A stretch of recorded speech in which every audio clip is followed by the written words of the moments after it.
Yo, yo, yo! Everybody, welcome back to the motherfucking Minority Sports Report Wrestling Edition!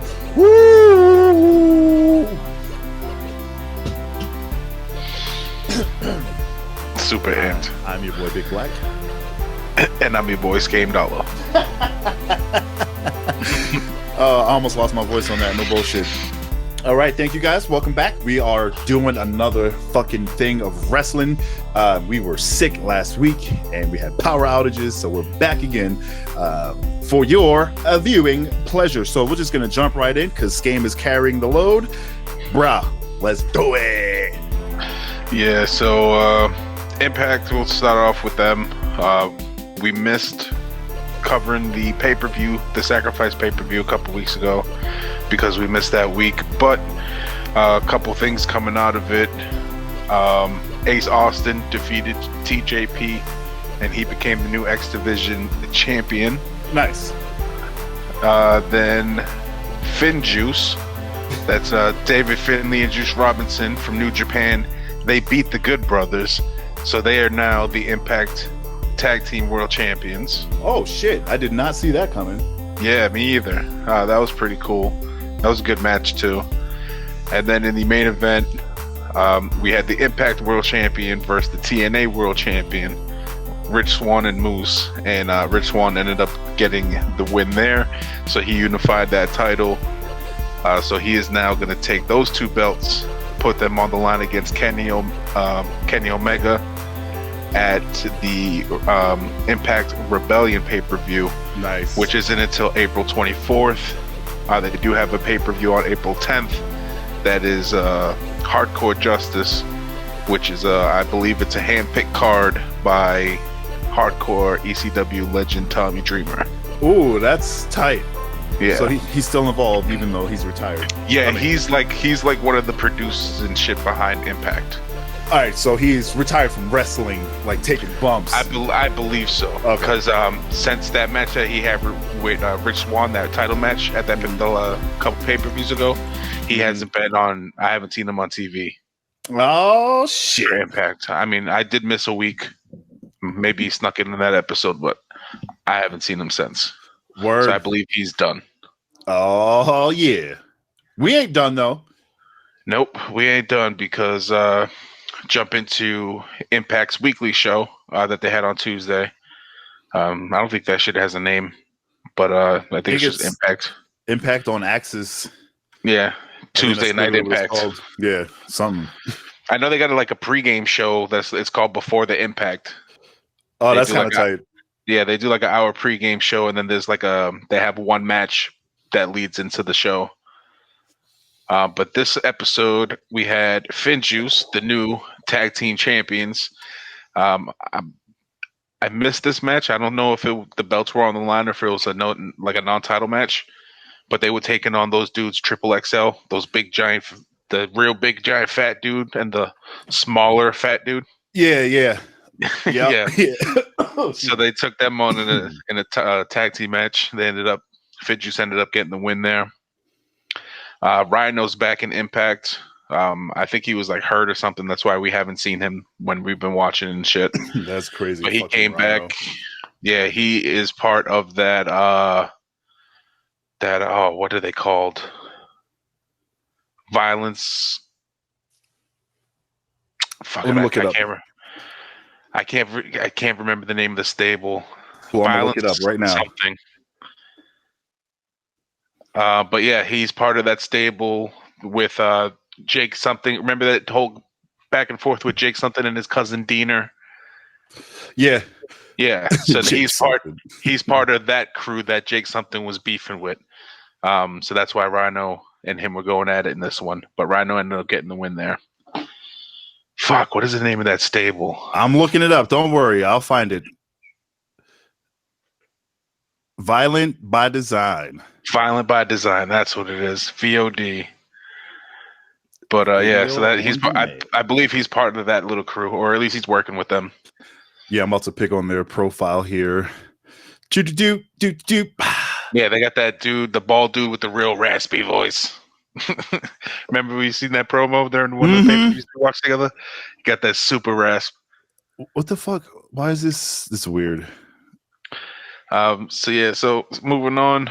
Like I said, I missed a week, and something happened in that week that I missed of Impact because Rohit Raju and Shira had a match versus each other, and Mhm. they're supposed to be like boys.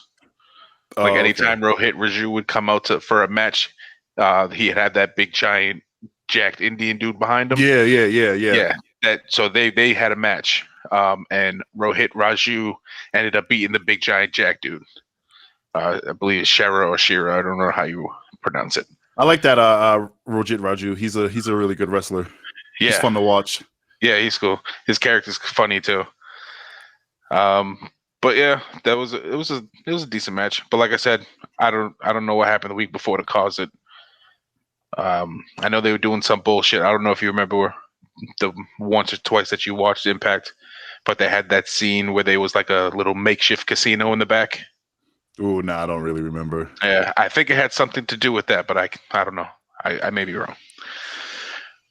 Anyway, The the next thing they Desi had, Hit Squad. That's yeah, a tight ass name, bro. that's them too. That's their little crew. Yeah, Nice, the Desi Hit Squad. I like that. that's just tight. Yeah, I got Uh, you on some random facts, bro, because you got it. Word. You know what I'm saying? Let's do it. Next up, we had Rich Swann dressing the Impact crowd. I kind of missed this part too. I didn't really see what he was talking about, but I know I had some shit with building up towards that Kenny Omega beef. I believe he got into it with Don Callis, which is that dude who comes out with Kenny Mhm. Omega on Dynamite and shit like that. Yep. But like I said, I missed this segment, so I don't remember exactly what was said. Then we had a 6-on-6 knockouts tag team match. We had Jordan Grace, Jazz, Nevaeh, Havoc, Alicia, and Damn. ODB taking on um, the Knockouts champion, Deonna Purrazzo, the Knockouts tag team champions, Kiera Hogan and Tasha Steelz, Fire and flavor. Fire Flavor, Tennille Dashwood, Susan, and Kimberly. And that was ended up getting won by the team of Jazz, Jordan Grace, Nevaeh, Havoc, Alicia, and ODB. I That almost was a was good like, one. I was like, yo, is she related to Dax Hardwood? But you said it's not the same way. The same name. Yeah, it's It's Dashwood. close. Yeah, Dashwood. Yeah, and his name is Dax And Hardwood. she's I know there's a couple of them in Impact. I believe she's Australian or Word. like or New Zealand or She's from I know down under. they have like two or three, but and I get them confused on which one's from where. But yeah, so I don't believe there's any relation there. And in the main event, we had Sami Callihan defeating Trey Miguel. This has been like a little brewing beef between these two over the last few weeks. Trey Miguel's been in he was in the run for the X Impact title when they were doing that little tournament where they had everybody was teaming up and the winners of the tag team would go on and face each other versus this and that. He ended up getting eliminated, and Sami Callihan was getting in his head, basically saying that he sucks because he keeps losing and shit like that. So that's where that beef is coming from there. And Sami Callihan got the win there in a solid match. Solid. And so yeah, that's Impact. Impact. Looking forward to that Hardcore Justice pay-per-view. Definitely gonna watch that shit. Yeah, that sounds nice. Sounds real nice. Jumping into some New Japan. There's been a shitload of New Japan since the last time we recorded. I mean, you really got to cover all the shitload of it? No. Good. One thing, there is 2 separate tournaments going on. So there is the New Japan Cup in Japan, and then there's also the New Japan Cup USA tournament, which is going on New Japan Strong. So New Japan Strong, this past week, we had Jeff Cobb, who you may remember from showing up on Dynamite and in AEW. He had a match versus Alex Coughlin where Jeff Cobb got the win. Then in a qualifying match for the New Japan Cup USA, we had Ren Narita defeating Mysterioso. And in the final match of New Japan Strong, because again, they only do 3 matches on the show, we had another qualifying match for the New Japan Cup USA. It was Brody King defeating Bateman. Bateman. Yeah, Bateman's an interesting character. He's like a cross between like a serial killer, psychopath kind of dude. He kind of looks like, remember, do you ever see that movie Bronson? The bald dude was in prison, like the old school British criminal.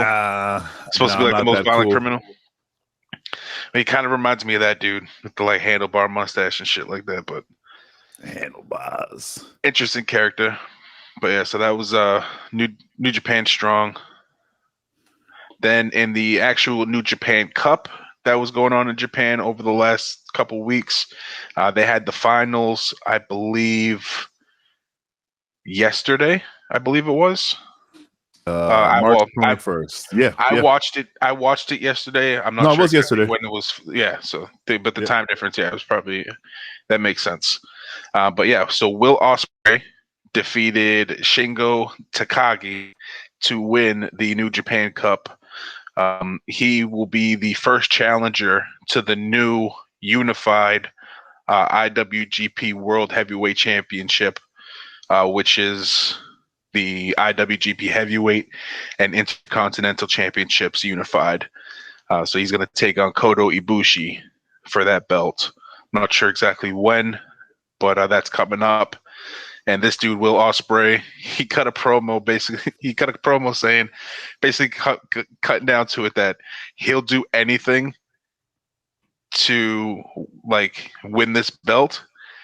And he gave his finishing move to his homegirl that's in his crew. You made me remember her. Remember Bea Priestley? She was on AEW for a while. I do. Yeah. I do. Yeah. Yep. That's who he did. He hit her off with his finishing move. Oh, that's fucking tight. That's fucking dirty. Out of nowhere. That's mad dirty. Oh shit. But yeah, so that was the New Japan Cup. Nice. Like I said, they had tons of events over the last few weeks, tons of matches, a lot of 6-on-6, a lot of 3-on-3. They love those fucking tag matches over there, because especially since they got so many stables, like all those fucking the Bullet Club and Chaos, and like each squad got like 8 dudes in it. So like you could have 3 matches on a card with like multiple tag teams, and they're from 2 separate stables, and they're just mad dudes.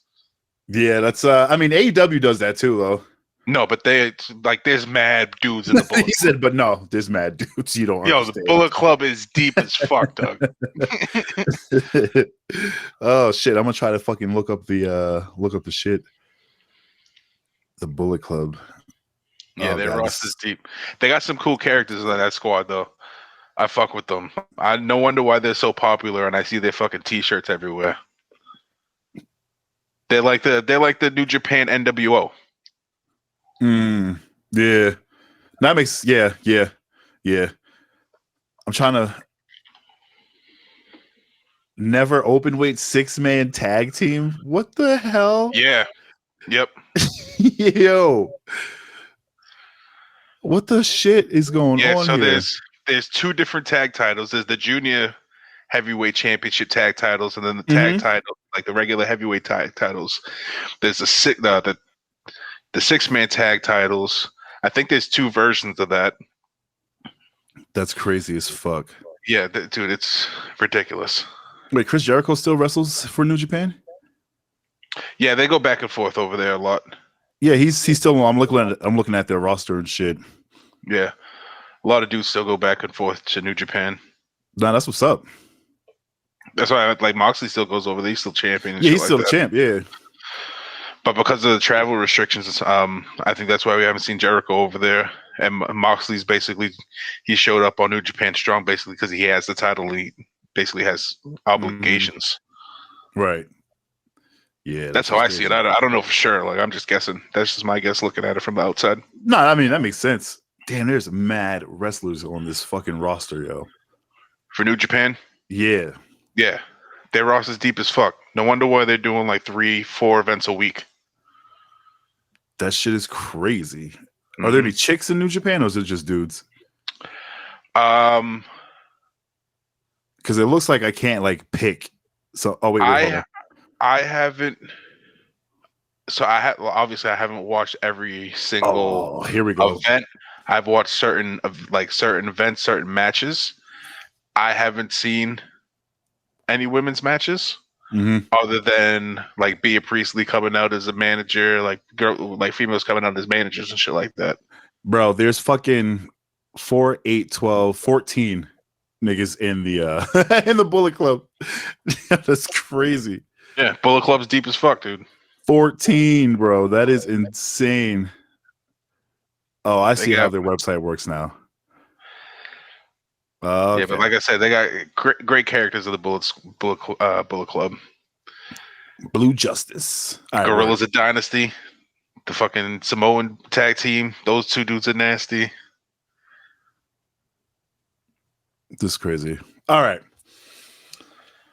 What we got next, dog? Well, yeah. So, yeah, that was. I guess we'll call that New Japan for now, and then we'll jump into the shit that you actually care about, AEW Dynamite. This week we kicked it off with Cody Rhodes and Penta El Zero Miedo. Oh yeah, that was a good ass fucking. I almost said a great good match. A solid, real fight. Solid, real fight there. So realistic. So realistic. No, sir. But yeah, it's a big win. Not a big win, but good win for Cody. Great match between those two. Can never go wrong with Penta in the ring with anybody. Nah, dog. Never. It's always finds a way to make something exciting with him in there. Next up, we had Jade Cargill in basically a squash match, taking on Danny Jordan. Obviously, Jade Cargill got the win there. Yeah, she's a beast, yo. Yeah, beasted on this girl. Beast. The next up, we had the new. Oh, I don't think we covered it because we were gone. The Pinnacle. Oh no, we did. Yeah. That's right. The formation of the Pinnacle. So last we left, fucking MJF was part of the Inner Circle. There was beef going on. Inner Circle was supposed to have their war council.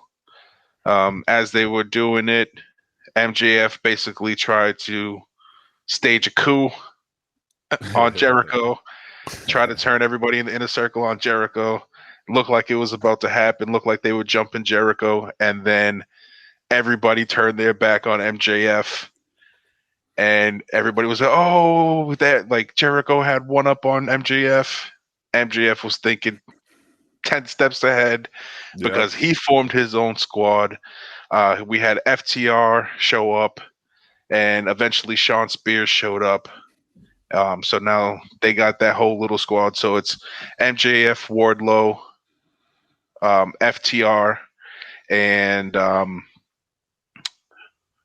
fuck, I just spaced out again. Fucking FTR, Sean Wardlow. Spears. Yeah, Sean Spears. The chairman. I saw him, but I couldn't. Yeah, I see the fucking blonde mohawk. So that's their new little squad. That happened, I believe, 2 weeks ago, and then in this week they came out, the Pinnacle, and basically introduced them. So they didn't have that name yet. They came out and they basically forced the name on us because MJF said it. Basically, every other line out of his mouth had the word Pinnacle in it. Yeah. Shot a lot of shit on Jericho.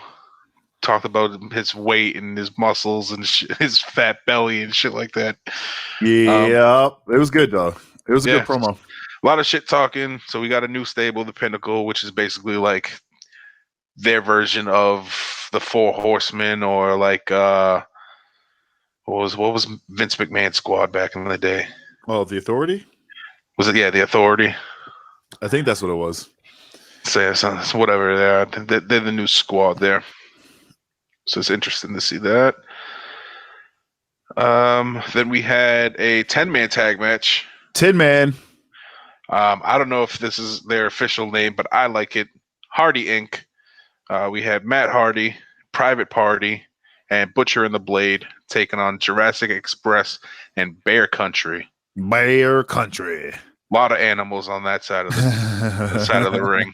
That's funny as shit. I didn't even think about that. Poor little Marco stunt. Marco, dog, he be taking bumps, dog. Yeah, holding it down like a champion. But yeah, so this one was won by Hardy Inc. Obviously, everybody did the work, and then Matt Hardy tagged himself in and got the win. Stole it.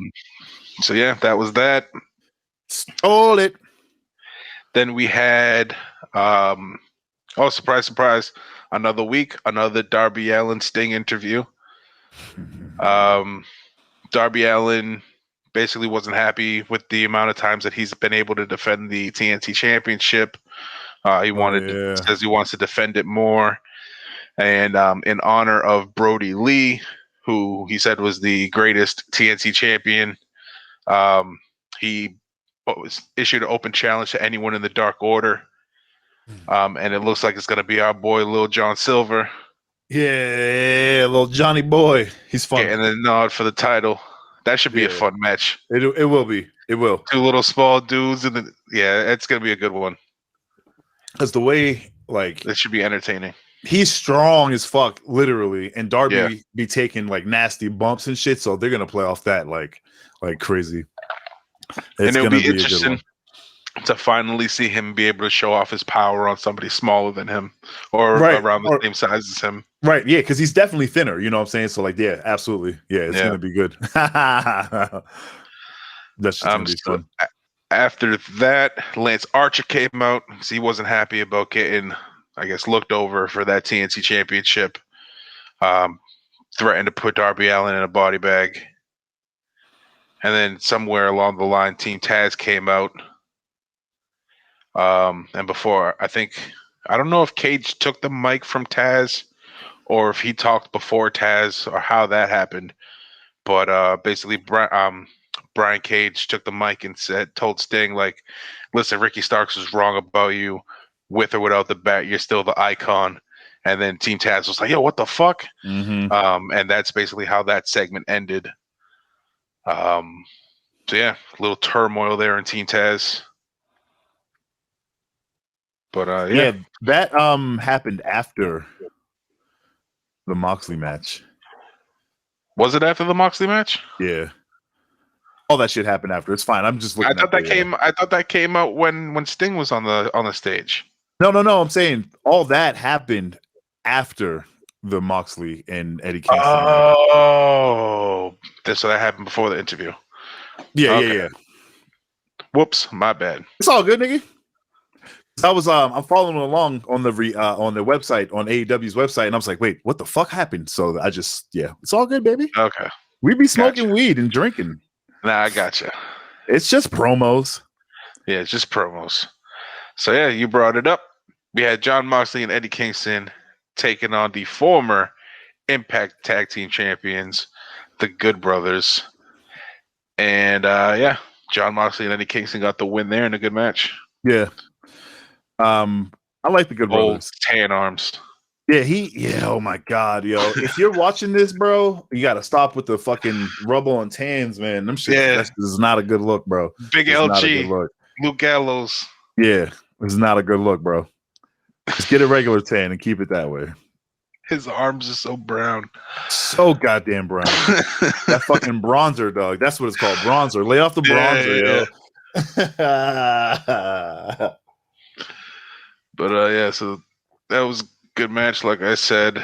Good to see Moxley and Kingston together as a team. I'm sure they're happy to be able to work together as friends and shit. Like, because I'm sure they're like best friends and shit in real life. They seem like it anyway. Their chemistry with each other. Yeah, the chemistry is great. Yeah, their promos are awesome. Next up, we had Rey Fenix taking on Angelico. I heard, Angelico's part of that Hybrid 2 tag team. Yeah. I heard his partner botched a move, and they punished him by not putting him on TV. That's why he wasn't in Angelico's corner for this match. Oh, okay. I don't know how true that is, but that's internet rumors I've seen. Yeah, that makes sense. Yeah. I don't remember exactly what he did to fuck up, but he fucked up somewhere. And yeah, so he wasn't allowed on TV. But in this one, Ray Phoenix got the win. This was a good match because Angelico's kind of like a high flyer. He's more like a submission guy, but he can high fly and shit like that with that Hybrid 2 crazy ass style that they got. Yeah, they're fun to watch, man. Everybody's fun to watch in goddamn AEW. Yeah. Fuck. And just like his brother, Ray Phoenix, man. Any match you put him in at anybody, it's a good match. Mm-hmm. And then the one I know you're excited to talk about. We had the unsanctioned lights out match. The feud between Thunder Rosa and Dr. Britt Baker. I'm gonna start saying it every time now. Before I would just say Britt Baker, but she earned it every time. Dr. Britt Baker. I mean, she's a legitimate doctor, though. She's a dentist. Yeah, that too. That too. But I always say Britt Baker just to like cut it short. Yeah, shorten it up. Oh, for sure. But not anymore. She earned it. Dr. Britt Baker. Dr. Britt Baker, DMD. But yeah, that hell of a match between these two. Yeah. Unsanctioned lights out. So unsanctioned because they have the rankings and shit for AEW. This does not affect their rankings. But basically, it's just no holds barred, anything goes, falls count anywhere, no pin, no disqualification or anything like that.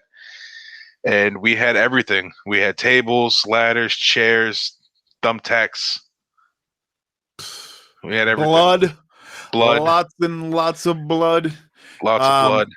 I will say the best thing about that match, and we were saying it while we were watching it, was how safe it was. Dangerous as fuck, but they were extremely safe with each other, as safe as you can be in those kind of situations.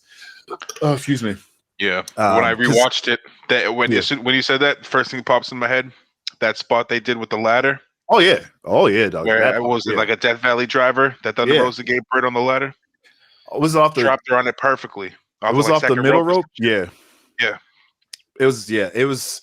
Those girls put on a fucking show. I cannot say anything negative about that. People don't like blood or whatever, but that was. Oh, I gave Jim Cornette 10 minutes to listen to his hate for this fucking match, and I had to shut it off. Because he hates anything hardcore. He hates, so like it's garbage wrestling to him. Mm-hmm. He was like, what they did was fantastic. I applaud those females, but garbage is garbage. It's carny wrestling, blah blah blah blah blah. This and that. It's like, you motherfucker, man, just enjoy it. Yeah, I wouldn't watch that video. I do. I watch his shit a lot because he's entertaining. But yeah, entertaining. Just it's that thing. You like when somebody gets you mad. I like to be angry sometimes, and Jim Cornette does that for me with shit like this because I legitimately like hardcore wrestling, and he shits all over. Oh yeah. That was definitely the best women's match I've ever seen in my life. Yes, I think it was the first women's hardcore match? Main event on Dynamite. It was, yeah, and it was the first, I believe, women's unsanctioned match. Oh, it was great for AEW, I believe. It was fucking great. Yeah. I'm just replaying the whole match in my head. Dude, think of this. We just had this match. How do you step it up from here? They're 1-1 now. I know. It's you got to have the rubber match. And I'm thinking cage. Especially with AEW, we've only had one cage match so far in AEW history. Well, that I can remember. I like that idea. Yeah, Cody was the only one. Oh yeah, that's right. When he fucked up his ankle. Yeah. Yeah. The moonsault. Yeah. Off the fucking top. That's the only thing I could think of. Put him in a cage. Yeah. And that was like an old school cage too. Which was tight. I think that's yeah. Like, how else do you It's the step only it thing up? I can think of. The only way to go from here, because I mean, we had the first match was a regular match. I forgot when. And then we had this one. So like, That was like before COVID. yeah, Britt Baker beat Thunder Rosa, and then Thunder Rosa beat. Well, yeah, I don't think we said it yet. Thunder Rosa Yeah, we didn't beat say Britt it. Yeah. Baker in this match. She hit her with I believe it's the Fire Thunder Driver. What is it called? Which Let me is see. it's like a scoop carry drop kind of, but she hit her off from the apron through the table to the outside and pinned her outside on the mat for the win. Yeah. Yep. That's what it is. The Fire Thunder Thunder Driver. Driver. Yeah. Yeah, and I seen a cool little video that AEW put out. It was like one of their exclusives after the match, like after the cameras cut off and shit like that. Showed everybody in the crowd clapping for them and shit like that while they were checking on them and shit. Oh, that match was crazy. Oh, dude, it was insane. I have goosebumps just like thinking about it, man. Yeah, they showed them going backstage, getting like applause every room they walked into. Tony Khan could not suck Britt's dick hard enough after this match, dude. It was so funny, so funny. But yeah, dude, it was insane. One thing that I see that like at the end of the video, Britt Baker, she's all bloody and shit. They're pulling thumbtacks out of her back, and she's like, Moxley would be proud. Yeah. Jericho would be proud. Hell and I was yeah. like, that's fucking awesome.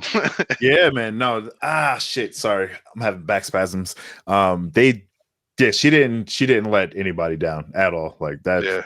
Both of them, man. That shit was. Yeah, especially Britt, because Britt took a majority of the big bumps. I think she took all the big bumps. Not on like she did, yeah. Yes. The only one, the suplex was shared, but Britt landed. I think she was landed more on the pile of chairs than Thunder Rosa did. And then she smacked her head off. She hit the thumbtacks, the stairs. She took the ladder to the face in the corner. Mm-hmm. She took the Death Valley driver on the ladder. Yeah, she took the table. Man. She took the table at the end. Yeah, everything, man. Yeah. Oh god, it was so good, so goddamn good. Great match. Great match. Great wrestling. Please watch AEW. It's so tight. I've seen you know how Twitter, you get all those like you see other people's tweets even though you don't follow them and shit like that. Mm-hmm. I seen her boyfriend who's a wrestler in WWE. Yeah. He tweeted something. He was like something. Oh yeah, my girlfriend's a badass. Yeah. After the match. It's way beyond a badass. Yeah. Fantastic match. That was definitely, I think, match of the year. So it was so far. Yeah. There's no. I mean, it's still very, very early, but yeah, it's definitely in there. Yeah. You can't hate on that shit. No, that was some good wrestling. And y'all are some good people for watching us. Thank you for tuning in. We'll be back again next week. Follow us all collectively at TMS Report. And Skame, where can I follow you, bro? Follow me at Skame666. Skame666, and I'm at the Beatnik. Thank you guys for watching, and we'll be back next week. Word to your moms. We came to drop bombs. We got more rhymes than the Bible got songs.